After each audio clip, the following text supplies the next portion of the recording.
ngayon, tingnan nyo to So ngayon, ano ba, may kakampihan ba tayo dito? So, kapag-usapan natin, kung may kakampihan tayo dito. Pero mukhang wala no?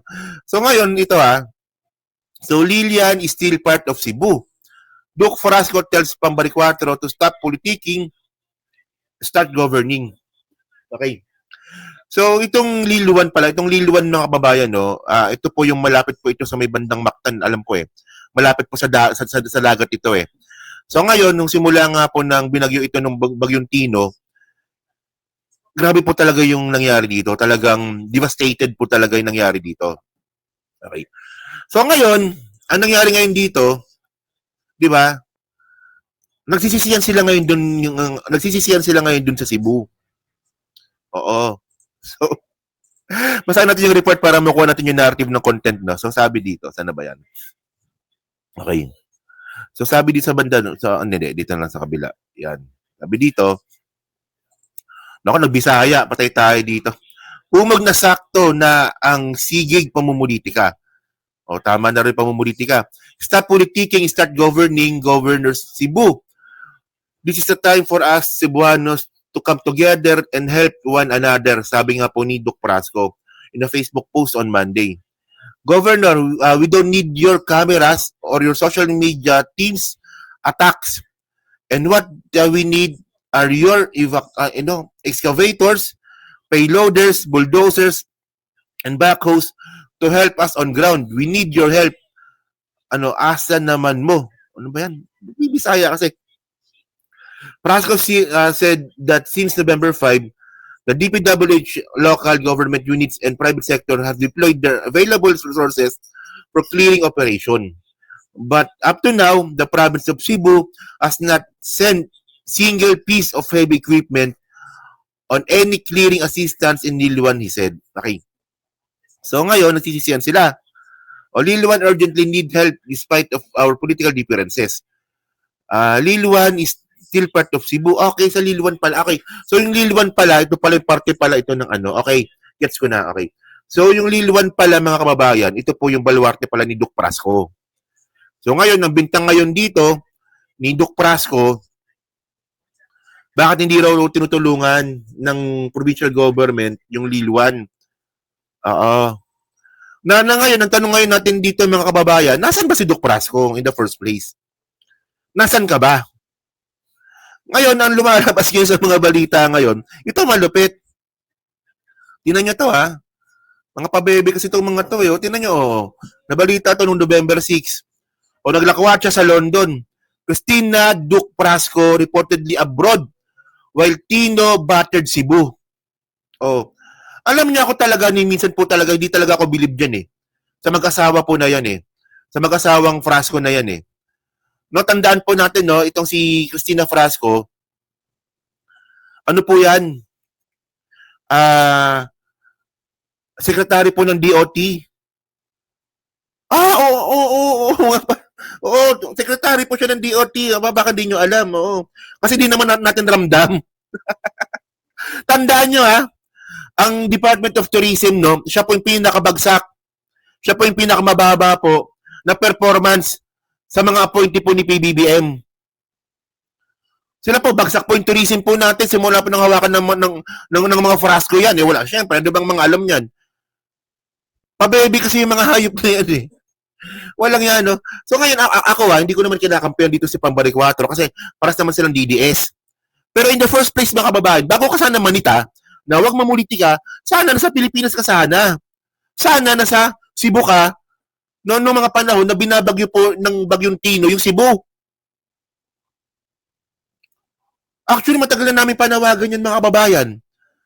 Na ito si Christina Frasco, palitan na po sa sa DOT. Ewan ko lang, saan bang malakas yan si Christina Frasco. At tandaan po natin, naging spokesperson po ni Sara yan.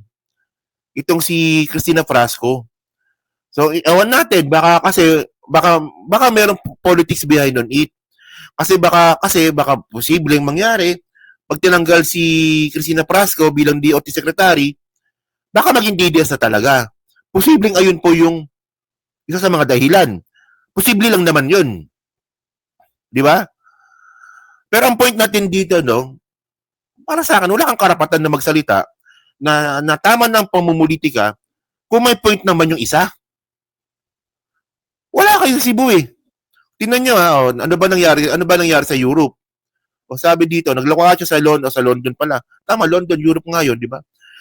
Naglakwat siya sa London. Cristina Duke Frasco reportedly abroad while Tino battered Cebu. Okay. So, tingnan nyo to. Oh. Secretary Frasco. So, Secretary, si Cristina Frasco yan, led the Philippine delegation to the World Travel Market London 2025, held from November 4 to November 6 at Excel London. The event is one of the world's largest tourism trade gatherings, bringing together national tourism boards, travel agencies, and industry leaders. Okay. Okay, sige, tama. Okay, may point naman. Di ba? Tama naman po talaga na pumunta si Cristina Frasco sa London nung panahon nga po na binabagyo po ng Bagyong Tino ang Cebu. Pero ang tanong dito, bakit kasama yung asawa? Di ba? Yung asawa po, congressman. Wala po siyang business diyan sa delegation po na yan sa World Travel Market London, whatsoever eklabum na yan. Oh, tapos ngayon bilang magbabanggit na, huwag tayo bumumulitika. Eh, wala ka nga eh. Bakit ka sumama nang hindi ka naman dapat kasama? Oh. At tingnan ninyo Si Pambari 4 kasi mga kababayan, no? Ako naniniwala naman ako hindi naman tanga yan. Oo. Ako meron akong nakikita sa kanya eh. Ako sana nga tama nga ako, 'di ba? Na ako naniniwala ako na posibleng maging pro-admin yan si Pambari 4. At malaking bagay po 'yun. Kasi tandaan po natin, no, kailangan po talaga natin ng baluarte sa 2028 elections kung sino man yung itataas na kami ni PBBM na yun na i-endorse niya. Siyempre, tingnan niyo yung Cebu, ang daming botante niyan. Di ba? Medyo alanganin tayo sa Cebu kasi nga DDS itong si Pambari 4. Pero ang nangyari kasi dito, si Pambari 4 po ay na-appoint. Na-appoint siya dito. Saan ba siya na-appoint? Hanapin natin dito.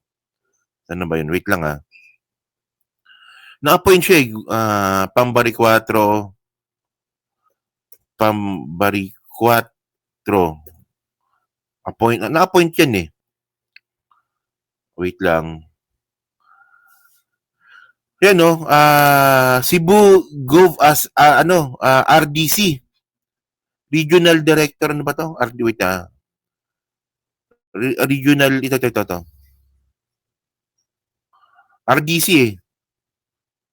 Chairperson. Regional Chairperson Development Regional Development Council, Region 7. So, tinanggap po ni Pambari 4 yung appointment galing kay PBBM. Saan na ba? Pakita ko sa inyo para maganda. Para baka sabihin nyo fake news tayo eh. Share screen natin.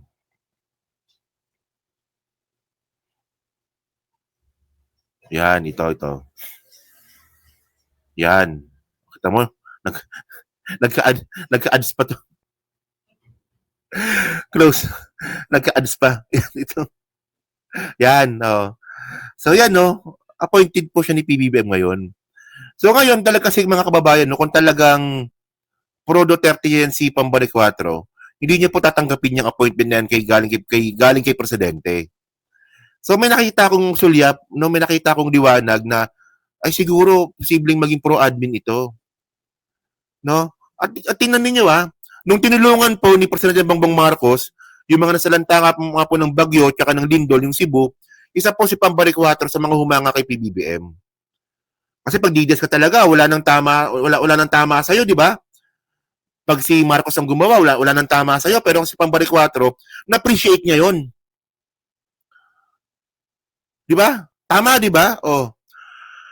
So ngayon mga kababayan, may chance na posibleng. Kasi alam niyo kung bakit ba naging DDS yan si Pambari 4?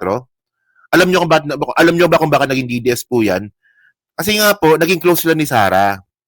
Kasi po ito pa lang si Pambari 4, hindi siya politiko in the first place. First time niya lang po ito pumasok sa politika, nanalo ka agad bilang governor. So dinala po talaga siya ni Sara sa Cebu. no? Kasi nga po, si Barry Quatro na yan, in-appoint pala yan ni Duterte at director or chairperson ata ng Land Bank. So tumatanaw ng utang na loob yan si Pambari Quatro na syempre, sino ba naman siya?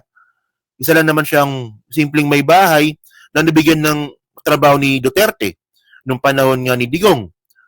So na-appoint po siya sa Land Bank at doon po sila naging close nga ni Sara Duterte. Pagkatapos doon, nung kailangan nga ng kalaban nga po bilang governor, no, si Sara po nagdala po dyan kay Pambari Quatro. So ayun lang naman, hindi ganun kalalim yung ugnayan ni Pambari Quatro sa mga Duterte. Ganun lang. Na-appoint siya ni Duterte sa Land Bank, naging close sila ni Sara, and then, yun na nga, inendorso siya bilang governor. Hindi ganun kalalim. So, posible pang mahatak po ni PBBM. At mukha namang sincere naman si Pam eh. Pero by the way, time will tell, tinan natin, baka mali din tayo. Pero ayun ang mga nangyari. Di ba? So ngayon, sa away po na yan, sino ba kakampihan natin? Wala, para sa naman DDS yan. Ano kayo, sa tingin niyo sino bang pwede nyo kampihan dito sa dalawa na yan? Wala, para sa DDS eh. Pero at least si Pam mukhang may glimpse na posibleng kasi kapag ito bumaliktad po ito sa admin, papuntang admin, malaking tulong po 'yan sa eleksyon na sa 2028. Ayan ayan.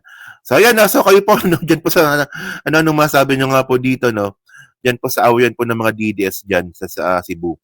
Ang importante dito kahit anong away niyo dito, ang pinaka nagkakaroon ng problema dito, taong bayan sa Cebu.